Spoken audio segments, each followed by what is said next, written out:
जो अब हमारा होने जा रहा है वह है नैतिक मूल्य एवं चरित्र।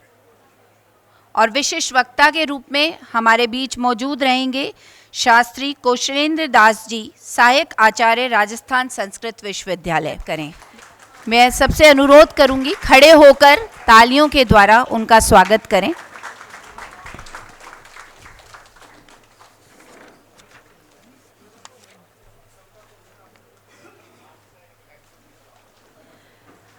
अतिथि देवो भव। अतिथि हमेशा सम्मान के योग्य होते हैं। इस सम्मान की कड़ी में मैं हमारे निदेशक साहब श्री संजय जी झाला साहब को मंच पर बुलाना चाहूँगी कि हमारे अतिथि का स्वागत करें। नाश्ता लेट है तो इस सेशन के बाद। हाँ सर, इस बोल दिया सर।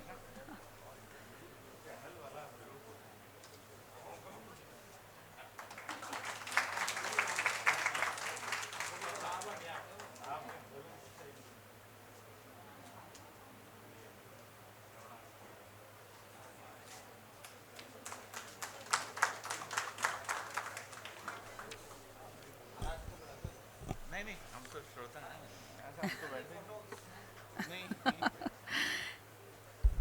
नैतिक मूल्य एवं चरित्र। नैतिक मूल्य दया, उदारता, ईमानदारी, निष्ठा, राजनीति, दृढ़ता, आत्म नियंत्रण और सम्मान जैसे अच्छे मूल्य होते हैं। जिन व्यक्तियों के पास ये गुण होते हैं उन्हें समाज के लिए एक संपत्ति माना जाता है। वे न केवल एक अनुशासन जीवन जीते हैं बल्कि अपने आसपास के लोगों में भी सर्वश्रेष्ठ लाने में मदद करते हैं।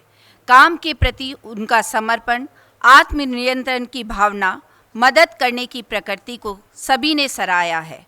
और इसी पर नैतिक मूल्यों का हमारे जीवन में क्या उपयोगिता है और इसे किस तरह से चरित्र निर्माण में हमारी भूमिका निभाते हैं, इस बात पर प्रकाश डालने के लिए हमारे बीच पधारे हैं आदरणीय शास्त्री कौशलेंद्र दास जी, सहायक आचार्य, राजस्थान संस्कृत विश्वविद्यालय। उससे पहले कि मैं उनसे अनुरोध करूं मंच पर आएं, मैं उनका संक्षिप्त परिचय देना चाहूँगी। शास्त्री कौशलेंद्र दास जी जगत गुरु रामानंदाचार्य, राजस्थान संस्कृत विश्वविद्यालय में सहायक आचार्य के रूप में कार्यरत हैं। शास्त्री कौशलेंद्र दास जी संस्कृत शिक्षा जगत में ख्याति प्राप्त व्यक्तित्व हैं। आप गत 10 वर्षों से जगत गुरु विश्वविद्यालय में संस्कृत शिक्षण के प्रति कृतबद्धता से क्रियाशील हैं। दर्शन शास्त्र जैसी विकट शाखा में भी आपकी विशिष्ट योग्यता ने बहुत काम किए हैं। समय से उत्कृष्ट ख्याति प्रदान भी की है। आपने संस्कृत भाषा, साहित्य एवं शास्त्र के प्रति श्रद्धा एवं योग्यता को देखते हुए दिल्ली संस्कृत अकादमी ने वर्ष 2003 में संस्कृत युवा पुरस्कार से सम्मानित किया। विभिन्न स्वर्ण एवं रजत पदकों से अलंकृत आपके शैक्षणिक अनुभव ने आपको युवा दार्शनिक पुरस्कार, संस्कृत युवा प्रतिभा पुरस्कार जैसे सम्मान दिलाए हैं। आपकी भारतीय दर्शन, पूजा पद्धति एवं धर्मशास्त्र आधारित 4 पुस्तकें प्रकाशित हो चुकी हैं। साथ ही 25 राष्ट्रीय एवं 150 राज्य स्तरीय जर्नल तथा पत्र पत्रिकाओं ने आपने आलेख प्रकाशित हो चुके हैं। काफ़ी छोटी उम्र से ही संस्कृत सेवा में लगे शास्त्री कौशलेंद्र दास जी कई सम्मान प्राप्त कर चुके हैं और वह उन चुनिंदा विद्वानों में से एक हैं। संस्कृत संस्कार संस्कृति शिविर में आपके व्यक्तित्व से हमारी प्रासंगिकता अति महत्वपूर्ण है। इसी के साथ मैं आमंत्रित करूंगी श्रीमान कौशलेंद्र दास जी वो मंच पर पधारें और हमें अनुग्रहित करें। आप सभी को नमस्कार। What is this? दिख रही है बुक एक? Panchatantram. What is the meaning of तंत्रम?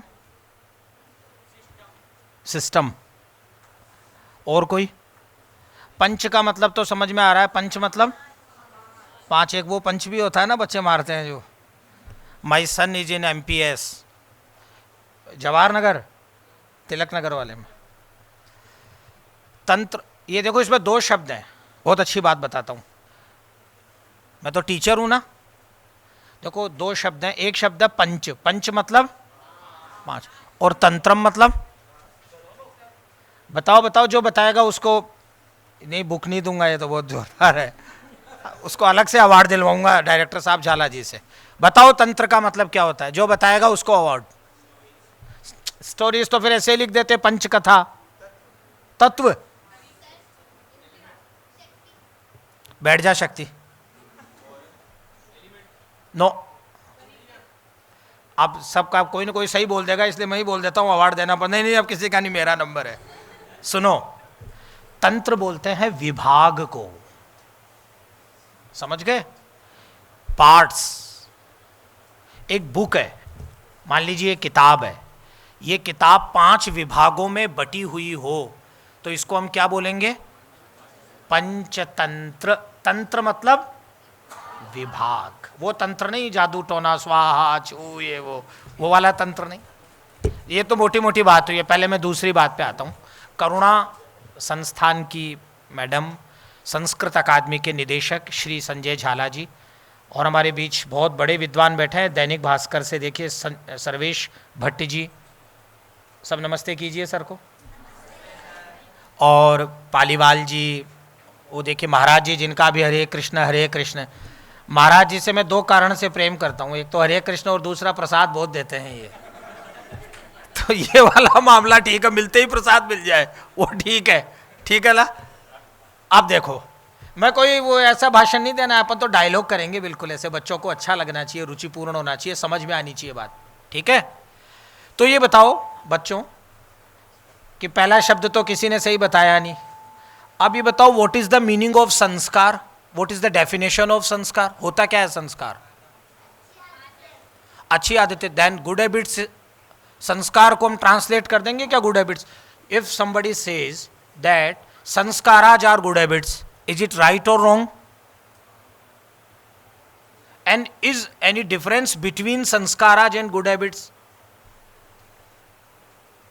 Then what is the particular perfect word for sanskar? आचरण। No no no no no, वो नहीं, वो तो सब हम आपसे ज्यादा जानते हैं। संस्कृति, संस्कार और ये सब खाते इसकी है। वैल्यू इज मूल्य। नो, वैल्यू इज मूल्य, not sanskar. There is difference between values and sanskar. मूल्य और संस्कार, मूल्य अलग चीज है, संस्कार अलग चीज है। So first you should know that what is the meaning of संस्कार वर्ड। आई थिंक ये राइट। संस्कार, संस्कृति, संस्कृति इज कल्चर, संस्कृति इज सिविलाइजेशन, इज सभ्यता। सभ्यता और संस्कृति, बोले होता है ना सभ्य होना चाहिए। एक बहुत बड़े विद्वान थे, उनकी एक किताब है, नाम सुनो, एक तंत्र शास्त्र के। इट इज नॉट तंत्र, तंत्र मतलब जिसमें तंत्र है। उस तंत्र शास्त्र के एक बहुत बड़े विद्वान हुए बच्चों, उनका नाम था सर जॉन वुडरफ। क्या नाम था? He was French. He translated तंत्र शिरोमणि, अंग्रेजी में उन्होंने अनुवाद किया 200 साल पहले।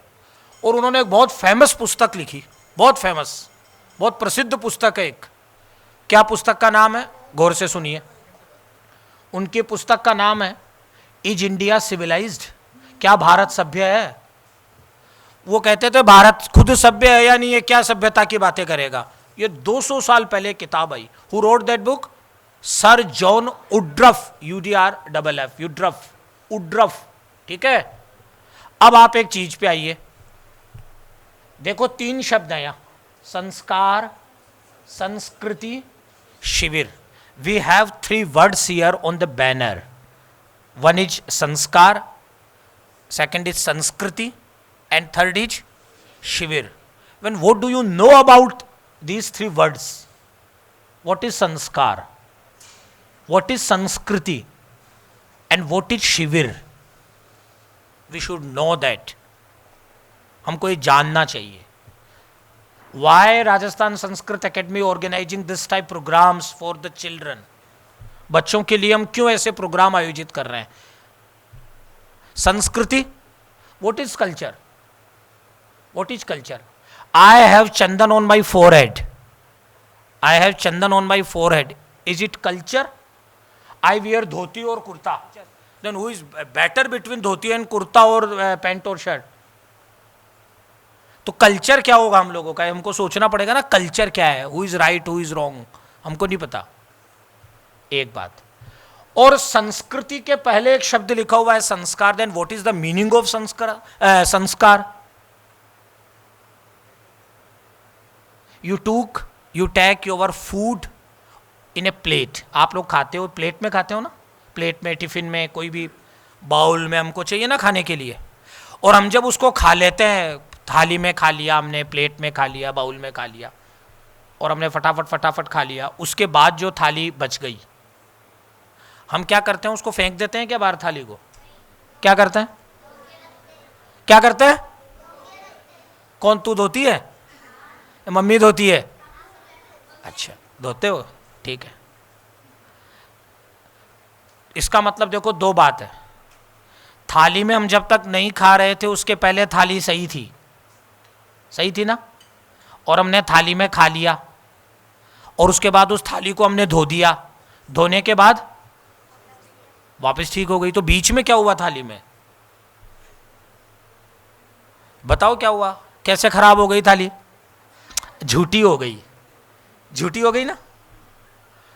किसी झूठी को धो करके सही कर देना, that is rectification, that is sanskara. किसी चीज को सही कर देना संस्कार है. किसी चीज को सही कर देना संस्कार है. ठीक है ना. अब कैसे होता है संस्कार? आप सब चिल्ड्रन स्कूल में पढ़ते हो, नहीं पढ़ते तो सोचो, नहीं पढ़ रहे होते तो क्या कर रहे होते घर पे? न कुछ लिखना आता, न कुछ पढ़ना आता, न कुछ सोचना आता, न कुछ हमको बैठना आता. अच्छा ये भी है, जैसे मैं यहाँ खड़ा खड़ा ऐसे लेक्चर दे रहा हूँ, और मैं इसके मैं आया हूँ, मैडम ने कहा बैठिए, और मानो ये सामने जो लड़की बैठी है ऐसे उल्टी बैठ जाए, कुर्सी को इधर घुमा दे, तो मैं कहूँगा ना अरे कैसे बैठी हो ये बेटा, तुमको नहीं कह रहा हूँ, ठीक है ना. तो तुम सब लोग ऐसे बैठे हो, ऐसे कैसे बैठे हो बच्चों? संस्कार के कारण, क्योंकि हमको सिखाया गया है, हमको मांझा गया है, हमारा परिष्कार किया गया है. और एक बहुत अच्छी बात सुनो बच्चों, जिसका जो संस्कृत, देखो एक शब्द और है, देखो संस्कार, संस्कृति, और एक शब्द ऊपर और लिखा है, कहां गया कहां गया? देखो अमृत के बिल्कुल नीचे क्या लिखा है? संस्कृत नहीं, संस्कृत. बोलो सब एक साथ. क्री क्री कृपा, क्री जैसे पृथ्वी होता है ना. कई लोग बोलते हैं साहब संस्कृत बहुत, अरे मेरे भाई संस्कृत नहीं है, संस्कृत है यार. संस्कृत क्या बोलना है? ठीक है. देखो अब इसमें तीन शब्द हो गए, संस्कार, संस्कृति, और ऊपर क्या लिखा है? अब इन तीनों में क्या अंतर है? पंचतंत्र की बात तो ऐसे छोटी मोटी 5 मिनट सबको पता ही है क्या है, मैंने कहा कुछ मोटी मोटी बात कर ले. देखो संस्कृत क्या होता है, सुनो बात. संस्कार कहते हैं किसी अशुद्ध पदार्थ को शुद्ध करने की क्रिया. Rectifier, rectification, rectify, that is a verb. Rectify, परिष्कृत करना. जो संस्कार जिसका किया जा चुका है, ए सुन बेटा, ये संस्कार जिसका किया जा चुका है उसको क्या बोलते हैं? संस्कृत. जो परिष्कृत किया जा चुका है उसको बोलते हैं संस्कृत. जो सही हो चुका है, जो जिसे सही किया जा चुका है, जो सही है, उसको क्या बोलेंगे? और जो सही नहीं किया गया उसको बोलते हैं प्राकृत. क्या बोलते हैं? So, if somebody asks you that which is the oldest language in the world, no, that is wrong question. Which is the oldest book in the world? Sanskrit is a language. Sanskrit is not a book. यदि कोई पंचतंत्र, वाह, मैं पंचतंत्र दिखा दिया तो Panchatantra. Veda, how many Vedas? 4. कौन कौन से? First is, very first is Rigveda. Second is सही बोलो, सामवेद. सही बोलो, ऋग्वेद. सामवेद कौन सा? ऋग. दूसरा मैंने साम बोल दिया, साम सही. सही बोलो. Second is Yajurveda. देन आधे बोल रहे हैं, आधे बिल सुनो, आधे बोल रहे हैं और आधे विशुद्ध श्रोता के रूप में सुन रहे हैं बिल्कुल, कि बस केवल नाश्ता करना है, 12 साढ़े 12 बजे रवाना. अरे बोलो. Very first Veda is, second is third is, fourth is. In these four Vedas, the Rigved is the oldest book is of the all humanity in the world. मानवता की सबसे पुरानी पुस्तक ऋग्वेद है. And what is the language of Rigved? So no doubt Sanskrit is the ancient oldest language in the world. Sanskrit विश्व की सबसे पुरानी भाषा है, इसमें कोई डाउट नहीं है. डाउट क्यों नहीं है? क्योंकि सबसे पुरानी किताब ऋग्वेद है. ऋग्वेद किस में लिखा गया है? अंग्रेजी में. जॉनी जॉनी एस पापा, यह है क्या ऋग्वेद में? अरे ऋग्वेद में क्या है? संस्कृत. भूर्भुवः स्वः किसने बोला? अच्छा, उन्होंने, मैडम ने बोला तब ठीक है, वरना डांट देता. चलो, भूर्भुवः स्वः से नहीं है मंत्र, वहां तत्सवितुर्वरेण्यम से है. भूर्भुवः स्वः तो अलग चीज है, जोड़ दिया बाद में. चलो, विषयांतर होगा. सुनो अभी. तो एक बात हमको जाननी पड़ेगी. क्या जाननी पड़ेगी? अच्छा, एक बात हम और कहते हैं. Then Vedas are the ancient literature in the world. Why? क्यों? There are many holy books in the world. Quran Sahib, Bible for Christianity, and any other books. Why Vedas? कौन बताएगा? हमेशा हाथ ऊपर, हमेशा जवाब गलत. बता.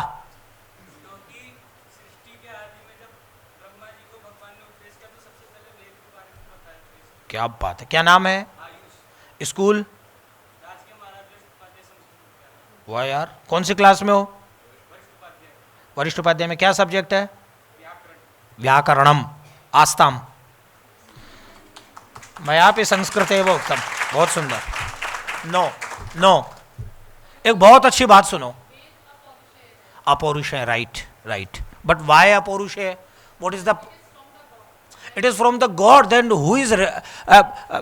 What is the evidence that it is from God? No. Why? एक बहुत बड़े विद्वान थे. एक दूसरे विद्वान का नाम और सुनो. अपन लोग तो छोटे छोटे छोटे छोटे आदमी है. वो छोटे छोटे छोटे छोटे ना, यहीं जयपुर में पैदा हुए, जयपुर में नौकरी, जयपुर में पढ़ा रहे हैं, यहीं मर जाएंगे. एक बहुत बड़े शायर हुए थे. एक शेर शायरी भी सुनो बीच में. अकबर इलाहाबादी. क्या नाम था?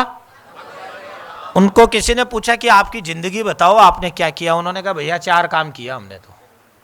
बोले क्या किया? बीए किया, नौकर हुए, पेंशन मिली और मर गए. हमने 4 ही काम किया. बीए कर लिया, नौकरी लग गई, पेंशन मिल गई, मर गए. ये नहीं. एक बहुत बड़े स्कॉलर थे. मैं ये नाम इसलिए लेता हूं बच्चों की, तुम लोगों को ये नाम पता चले. डॉक्टर एसएन दास गुप्त. क्या नाम था उनका? पूरा नाम था सुरेंद्रनाथ गुप्त, सुरेंद्रनाथ दास गुप्त. एसएन दास गुप्त, सुरेंद्रनाथ दास गुप्त. He was professor in Cambridge university of philosophy. और उन्होंने 20 वर्ष की साधना के बाद 5 वॉल्यूम्स में एक बुक लिखी, ए हिस्ट्री ऑफ इंडियन फिलोसफी. उसका पहला अंक आया 1922 में और उसका लास्ट 5वां अंक आया 1945 में. हाँ, आई एम श्योर, राइट, 45 या 44 है. और उस पुस्तक का हिंदुस्तान में उस पर किसी ने काम ही नहीं किया. जयपुर को धन्यवाद है उस पुस्तक के लिए. क्या काम किया जयपुर ने? जयपुर ने काम किया कि अंग्रेजी की उस किताब को हिंदी अनुवाद करके 5 खंडों में छाप दिया. किसने छापा? राजस्थान हिंदी ग्रंथ एकेडमी. नाले के उस पार. सही कह रहा हूं, इसमें मजा है. हर बात पे मजाक थोड़े होती है यार, हद हो गई. उस पार पत्रिका के सामने जो है ना, राजस्थान हिंदी ग्रंथ एकेडमी. और अनुवाद किसने किया अंग्रेजी से हिंदी में? उस आदमी को बेचारे को कोई पूछने वाला नहीं है. हम जैसे लोग पंडित हो गए, वो बेचारे अपने एकांत में बैठे हैं. देवर्षि कलानाथ शास्त्री.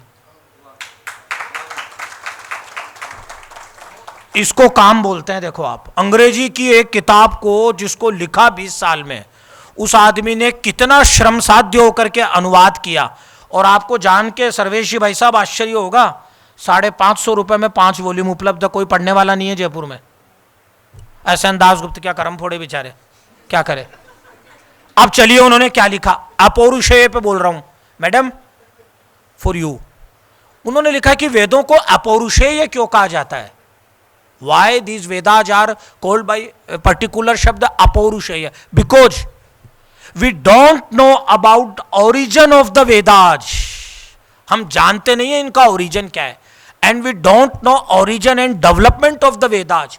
ये कैसे तो उत्पन्न हुए वेद, कहाँ उत्पन्न हुए, किसने लिखा, और इनका विकास कैसे होता गया। एक वेद था तो दो कैसे हो गए, दो थे तो तीन कैसे हो गए, तीन थे तो चार कैसे हो गए, चार से फिर उपनिषद, सुना ना उपनिषद, नाम सुना ना किसी ने, फिर ब्राह्मण ग्रंथ हो गए। Brahmin is not particular a caste, Brahmin is a granth. When ब्राह्मण शब्द इन पुल्लिंग, जब ये पुल्लिंग में प्रयुक्त होगा तो जाति के लिए प्रयुक्त होगा, अयम ब्राह्मणा है, और जब नपुंसक लिंग में प्रयुक्त होगा तो पुस्तक के लिए प्रयुक्त होगा, इदम ब्राह्मणम। कितनी जोरदार बात है, शतपथ ब्राह्मणम, ऐतरेय ब्राह्मणम इत्यादि। चलो वो दूसरी बात हो गई। तो अब अपने को एक बात समझनी है, अपनी बात इस पे चली थी, जो भाषा परिष्कृत हो चुकी, जिस भाषा के अंदर भाषाई दोष नहीं है। कैसे नहीं है? जो भाषा जैसी लिखी जाती है वैसी ही पढ़ी जाती है। अंग्रेजी जैसी लिखी जाती है वैसी पढ़ी नहीं जाती है। बोलो सही कह रहा हूं गलत कह रहा हूं? अब देखो दूसरी बात बता रहा हूं आपको, जो परिष्कृत हो गया, जो बोलिए, वो संस्कृत हो गया। जो परिष्कृत हो गया, बोलिए, जो परिष्कृत हो गया वो संस्कृत हो गया। जो संस्कृत हो गया वो पुरस्कृत हो गया, और जो संस्कृत नहीं हुआ वो तिरस्कृत हो गया, बहिष्कृत हो गया। ये याद रखनी है बात, सीधी सी। देखो खेल यहीं पे सारा, जो परिष्कृत हुआ, जो तपा, जो मंजा, जो झूठा पात्र मच गया, जिनमें संस्कार आ गए, वे संस्कृत हो गए, वे सभ्य हो गए, वे सोसाइटी में रहने लायक हो गए। संस्कृत क्या बताती है आपको? संस्कृत बताती है ना मातृदेवो भव। मातृदेवो भव याद है ना सबको? संस्कृत बताती है ना माँ की पूजा करो। साइंस बताती है क्या? गणित में आया कहीं? अंग्रेजी और किसी में आया? हिंदी विंदी तो अपनी है बेटी, हिंदी विंदी वाले तो बांग्ला, हिंदी, मराठी, ये सब तो संस्कृत की बेटियां है ना। ये संस्कृत का पड़ोस है। These language are neighbour of the Sanskrit. जब बूढ़ी माँ कंधे पे हाथ रख के निकलती है तो उसकी बेटियां हैं, कभी मराठी के कंधे पे हाथ रख के निकल जाती है, कभी बांग्ला के निकलती है, कभी पंजाबी के निकलती है, कभी राजस्थानी के निकलती है। इन सब की माँ कौन है? संस्कृत। इसलिए एडमिशन संस्कृत यूनिवर्सिटी में करवा दूंगा तुम लोगों के। बोलो कौन कौन संस्कृत पढ़ेगा? तुम तो पढ़ ही रहे हो, हाथ नीचे करो। आगे चलो, अब आगे चलते हैं अपन। ध्यान दीजिए, जो गौर से सुनिए बात को। संस्कृत जो जिसको प्राप्त हो गई वो सिविलाइज्ड हो गया। ये बात मैं नहीं कह रहा हूं, आपको लग रहा होगा कि ये बात मैं कह रहा हूं। ये बात सर जॉन वुड्रफ ने उस पुस्तक में लिखी है, इज इंडिया सिविलाइज्ड। आप देखो, विदेशी बेचारा आकर के उसने पढ़ा, विलियम जोन्स ने इतना काम किया। अब मेरा समय खत्म हो रहा है, आप लोगों को भूख लग रही है, नाश्ता में 5 मिनट पंचतंत्र पे बोलूंगा। अच्छा, मैं इतना इसलिए बोल रहा हूँ कि पंचतंत्र पे मुझे कम बोलना था, कम जानकारी है, तो मैंने कहा और ही बोलो, ठीक है ना। चलो, अब देखो मेरे हाथ में एक बुक है, इसका नाम है पंचतंत्रम, पंचानाम तंत्राणाम समाहार है। एक ग्रुप ऑफ 5, एक ग्रुप है। ग्रुप मतलब एक समूह है। किन चीजों का समूह है? 5 विभागों को, 5, 1 विभाग, 2 विभाग, 3 विभाग, 4 और एक मेरा मान लो, यह पंचतंत्र हो गया। एक ग्रुप हो गया ना, second group, third group, fourth group, और एक मैं हो गया। इधर अकेला ही अपना भी दुकान अलग है। चलिए, तो 5 विभाग जब इकट्ठे हो गए तो उसको क्या बोलते हैं? देखो, एक बहुत अच्छा शब्द बताता हूं, याद रखना। इस हाथ का नाम पता है क्या है संस्कृत में? पंचशाखा। इस हाथ में 5 शाखाएं होती है, इसलिए अमरकोश में इसका एक नाम है पंचशाखा है। ये पंचशाख कहलाता है। 5 है ना, 5, ये एक हाथ है, इस हाथ में 5 शाखाएं हैं। वैसे पंचतंत्रम, ये एक मेरे मित्र हैं, मतलब इसको लिखने वाले, पंचतंत्र को लिखने वाले नहीं, वो तो 2400 साल पहले हुए थे। ये जिन्होंने इसको छापा है, शुभ विलास, ये मुंबई में रहते हैं, और ये MBA इन्होंने किया है, IIT में प्रोफेसर है। तो संस्कृत पढ़ते हैं और संस्कृत के लिए बहुत अच्छा काम कर रहे हैं, और इन्होंने इसका अनुवाद किया है। अब आपको मैं थोड़ी सी बात एक बता देता हूँ, छोटी सी। एक आपने कहानी सुनी होगी कि एक बंदर था, वो जामुन डालता था पेड़ के नीचे से, वो नीचे क्या, पेड़ के ऊपर से तोड़ के उसको एक मगरमच्छ खाता था, और मगरमच्छ खाता था, फिर उसको लगा कि यार ये तो गजब है, और ले जाके अपनी पता नहीं पत्नी को देता था कि नहीं देता था, मुझे देता था। तो एक दिन उसने बंदर को कहा कि यार तुम्हारी भाभी ने तुमको बुलाया है। तो बोला ठीक है, तो बीच में बिठा के ले गया अपने ऊपर। कौन बिठा के ले गया? और बीच में बोला कि भैया ऐसा ऐसा है, वो तो तुमको तुम्हारा कलेजा खाना चाहती है। बंदर ने तुरंत दिमाग लगाया, अरे बोले भाई साहब इतनी सी बात है, पहले कहते यार आप, मैं तो कलेजा पेड़ पे ही छोड़ आया। तो बोले अच्छा कि तू चल अभी ले आता हूं। पेड़ पे उतर के बोला, दुष्ट, बदमाश, धोखेबाज। ये कहानी सबने सुनी है ना, ये पंचतंत्र की कहानी है। इसका क्या मतलब है बेटों? इसका बच्चों ये तात्पर्य है, जब जिस लिटरेचर को बहुत कठिन कहा जाता है ना, हम लोग आम बोलचाल में बदनाम करते हैं संस्कृत को कि ये तो बहुत कठिन है, वेद पुराण फलाना, तब ऐसी बच्चों की कथाएं भी संस्कृत में लिखी जा रही थी। और कब? ईसा से 300 साल पहले। अभी ईसा की कौन सी शताब्दी चल रही है? अरे 22वीं चल रही है ना, 2222, 2021 भी नहीं, 21वीं पूरी हो गई, 22वीं, 21वीं, हाँ 2021, ठीक है ना, 2022 चल रहा है। और ये कब लिखा गया? 3 BC, 300 साल वो और 2022 साल ये, अर्थात 2322 साल, लगभग 2300 साल पहले। और क्यों लिखा गया है पंचतंत्र? किसने लिखा? एक पंडित थे विष्णु शर्मा। विष्णु शर्मा को छोड़ो, एक राजा थे, उन राजा का नाम था अमर शक्ति। राजा का नाम क्या था? बड़े विद्वान राजा थे। अब कुछ डिस्प्यूट है, कुछ कहते हैं साउथ में थे, कुछ कहते हैं कश्मीर में थे, कहीं भी थे, राजा थे। क्या नाम था बेटा राजा का? अमर शक्ति के 3 पुत्र थे और तीनों मेरे जैसे थे, को बिल्कुल पढ़ना नहीं चाहते थे, कोई काम के नहीं। जो भी टीचर पढ़ाने आते थे, पता ना क्या करते थे? पिटाई, ठीक है। कुछ पढ़ते नहीं थे, ऐसे भयंकर मूर्ख थे। तो राजा को बड़ा कष्ट हुआ। राजा ने कहा यार ये क्या होगा आगे, इनमें कौन राजा बनेगा और ये कैसे देश चलेगा, क्या करना पड़ेगा। उनके नाम है 3 के, उग्र शक्ति ऐसे करके 3 बच्चों के नाम है। शक्ति शक्ति शक्ति है सबके अंत में। चलिए, तो राजा ने बड़ा एक विज्ञापन निकाला टाइम्स ऑफ इंडिया में, अखबार में बनाया कि जो टीचर मेरे बच्चों को पढ़ा देगा उसको मैं बहुत पैसा, धन, मान, राज्य, प्रतिष्ठा, जो भी वो लेना चाहेगा वो मैं दूंगा। तो कई पंडित आए बेचारे हमारे जैसे, दूर दूर के पहुंचे दक्षिणा के चक्कर में कि चलो कुछ ना कुछ मिलेगा। मिला कुछ नहीं। सर्वेश जी भाई साहब मारपीट करके बच्चों ने भगा दिया। विष्णु शर्मा ने कहा, विष्णु शर्मा को लगा यार इन बच्चों को पढ़ाना चाहिए। क्लास में होते हैं ना कुछ बच्चे ऐसे, तुम तो अच्छे हो सब, देखो कितनी जल्दी गर्दन हिला रहे हैं कि हम तो अच्छे हैं।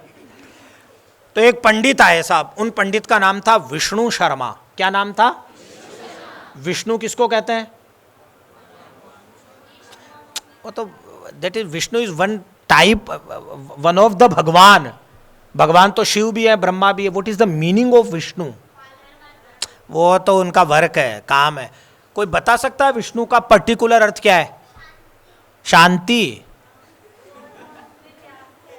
हाँ विष्णोति, हाँ जो सब में व्याप्त, हम सब में, वो विष्णु है। ये विष्णु शब्द का शाब्दिक अर्थ। अपने को शाब्दिक अर्थों को पकड़ना चाहिए बच्चों, यदि विद्वान बनना है। देखो एक बात बीच में मैं तुमको बता रहा हूँ, ये श्लोक सबको याद होगा। विद्यार्थी का एक लक्षण बनाया संस्कृत के लोगों ने।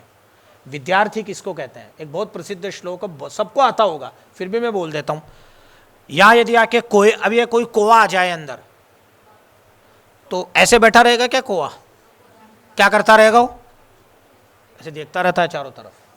विद्यार्थी उसको ही कहते हैं जो बिल्कुल कोए की जैसे जागरूक रहे। अब गुरुजी पढ़ा रहे हैं और बेचैला सो रहा है, बेटा बोल राम, उसको कभी विद्या नहीं आ सकती।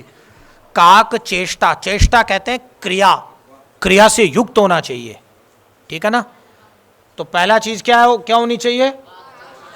बिल्कुल एक्टिविटी है, चुस्त होना चाहिए। ऐसे नहीं पढ़ाया चेला और गुरुजी उसको पीट पीट के पढ़ा रहे। बकह ध्यानम, बगुले के जैसा ध्यान। बगुले के ध्यान का क्या मतलब है? वो चुपचाप खड़ा रहता है, ऐसे आसपास की मछलियां भूल जाती है, वो देखती है कोई ऐसी लकड़ी पड़ी है, तुरंत मछली को पकड़ लेता है। इतना बदमाश होता है। इसलिए आज जो बड़ा बड़ा ध्यान लगाता है ना पाप करके, उसको कहते हैं ओ बड़े बगुले भगत हो रहे हैं आजकल, है ना। क्या कहते हैं, क्या बोलते हैं? बड़े बगुले हो रहे हैं। बकह संस्कृत में क्या कहते हैं? काक चेष्टा, बकत ध्यानम, श्वान निद्रा। कुत्ते जैसी नींद उठा रहे हैं माँ बाप के, बेटा पढ़ ले, और वो उठ ही नहीं रहा 8 बजे तक, हो गया काम उसका। श्वान निद्रा तथैव च। और देखो चौथी चीज क्या है, अल्पाहारी, कम खाए। अब खा लिया 2.5 किलो अनाज, अब क्या करेगा 2.5 किलो खा के? सोएगा, नींद आएगी सो जाएगा, अपने पढ़ लिया, अब खत्म खेल। और 5वां बहुत जोरदार है बच्चों, गृह त्यागी, घर से दूर रहे। घर में कभी टीवी चलाएगा, आज मामा जी आ गए थे मैडम इसलिए काम नहीं किया। फिर बेटा कल क्या हुआ था? कल मेरी दीदी के है ना ससुराल में प्रोग्राम था, चलो, तो इसी में लगा रहेगा, मामा जी, फूफा जी, चाचा जी, पड़ोस में लड़ाई हो गई ना। गृह त्यागी, घर से दूर, बिल्कुल दूर। विद्यार्थी पंच लक्षणम, ये विद्यार्थी के 5 लक्षण है, ये जिसने बनाए थे। और एक बात और ध्यान की रखना, विद्यार्थी कोई अवस्था का नाम नहीं है, आयु का नाम नहीं है। विद्यार्थी तो एक अवस्था है जो सबकी ही है। अर्जुन तो कुरुक्षेत्र के मैदान में जाके विद्यार्थी हो गया। भगवान कृष्ण को बोला उसने, शिष्यस्ते हम शाधिमाम त्वाम प्रपन्नम। देखो भगवान को क्या बोल रहे हैं अर्जुन, शिष्य ते अहम, हे कृष्ण मैं आपका शिष्य हूं, मुझे ज्ञान दो आप। शाधिमाम त्वाम प्रपन्नम, ये अर्जुन का गीता में श्लोक है, श्रीमद् भगवद गीता के 2वें अध्याय में, आप पढ़ सकते हैं। तो इसका तात्पर्य क्या हुआ? हम सब लोगों का सीधा सा तात्पर्य यह है कि पढ़ना चाहिए। तो विष्णु शर्मा प्रकट हुए।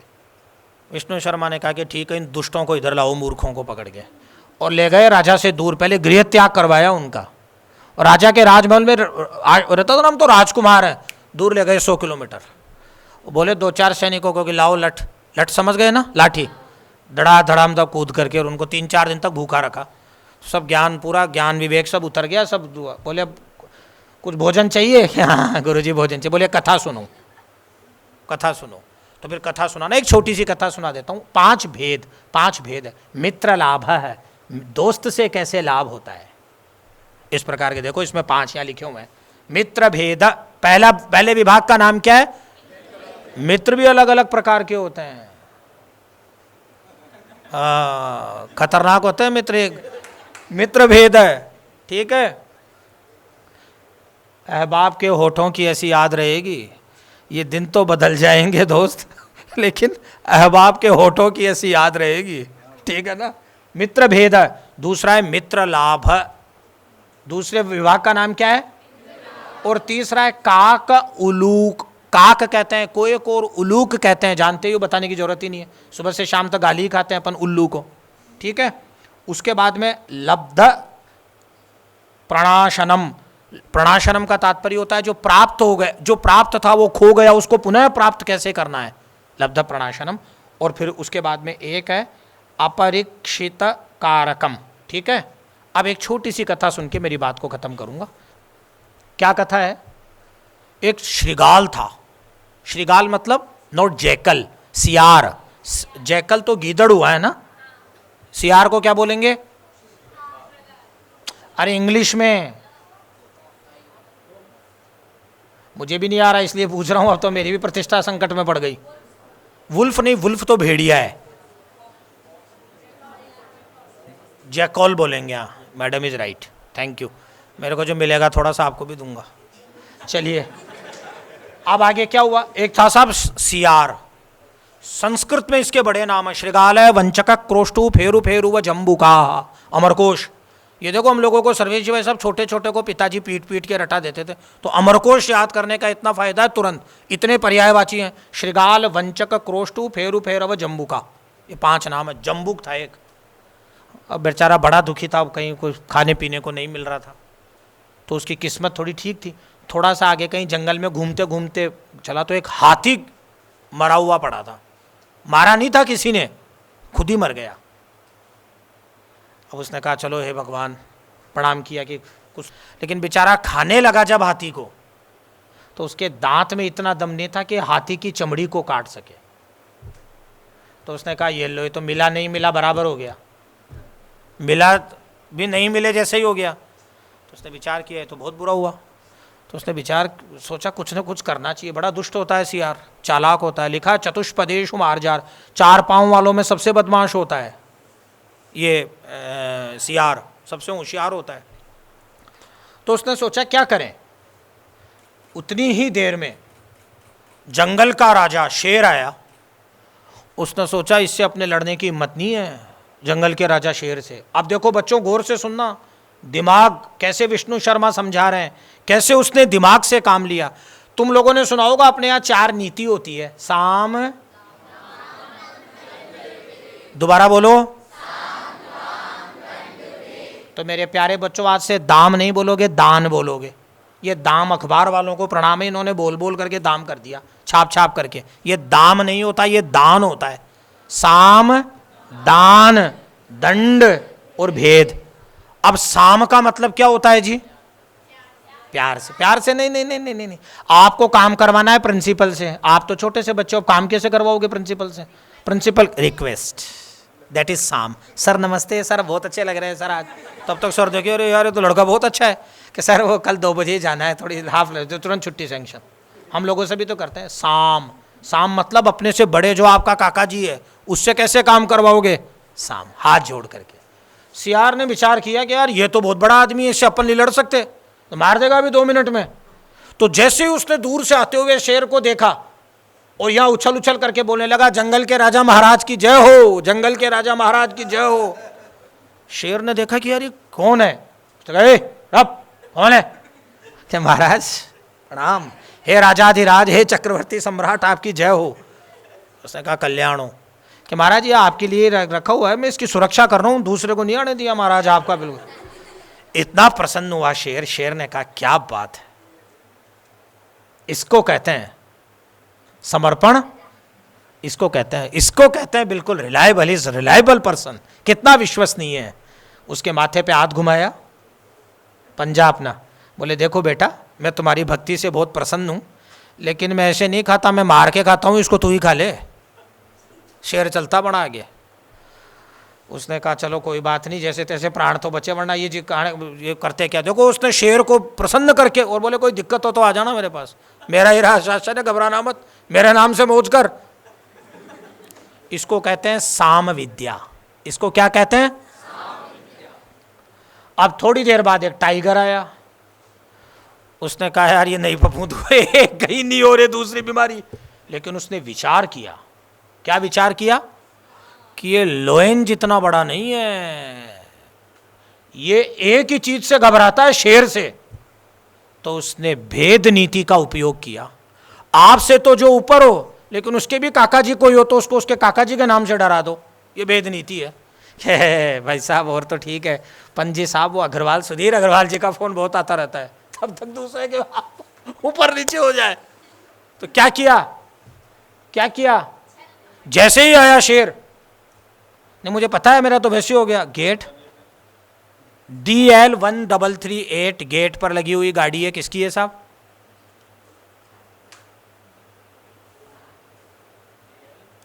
गई मैडम की। मैडम पे आ रहे हो ना वापस? भेज नहीं रहे, अभी नाश्ता बाकी है। चलिए, तो हुआ क्या? तो साहब चीता को बुलाया। चीता को आते ही बोला उसने, क्या बोला श्रीकाल ने? कि अरे आओ, तो चुप बोलो नहीं, इधर आओ। चीता ने देखा यार ये क्या हो गया इसका, मेरे को, और चुप।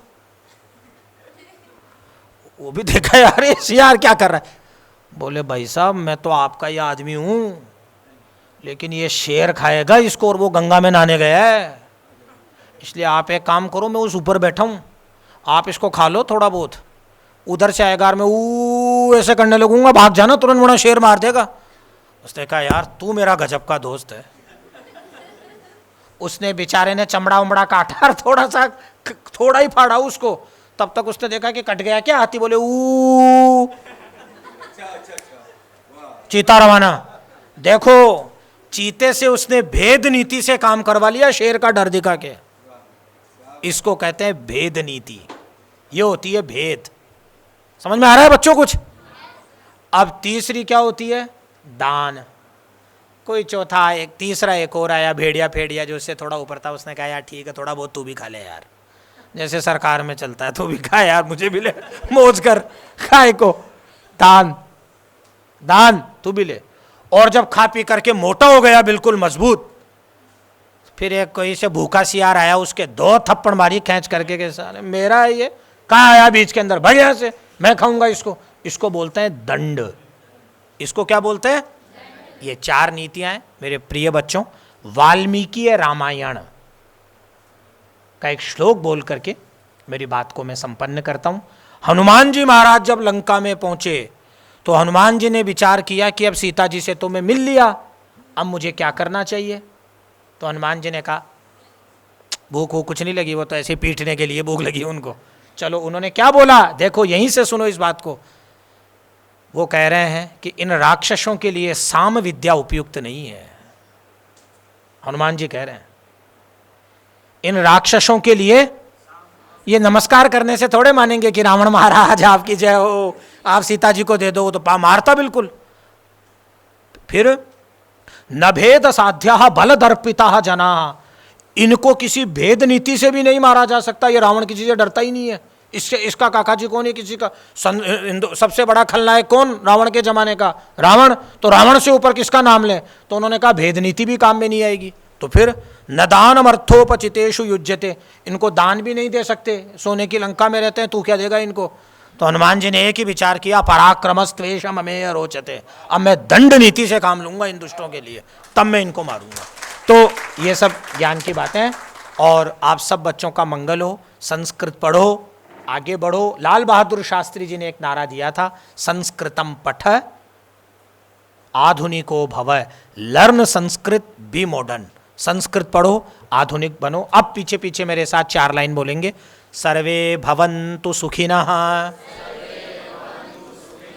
सर्वे सन्तु निरामयाः, सर्वे भद्राणि पश्यन्तु, मा कश्चित् दुःख भाग् भवेत्। ओम शांति शांति शांति। ओम। धन्य हुए आज तो हम, मिट गए सारे अंधियारे, आँखों को बहुत सुकून मिला जो आप इस सभागार में पधारे। आज का दिन कुछ खास है, पधारे आज प्रांगण में खास मेहमान। तालियों के साथ हम आपका अभिनंदन करते हैं, क्योंकि ये है हमारे कार्यक्रम की जान, ये है हमारे कार्यक्रम की जान। धन्यवाद हम श्रीमान कौशलेंद्र जी का करते हैं कि वो आज आए और इतनी अद्भुत जानकारी हमको दी। और आज शायद सभी के मुखमंडल पे इतनी मुस्कान है और सभी ने ये सेशन बहुत एंजॉय किया। इसके लिए आपका बहुत बहुत धन्यवाद।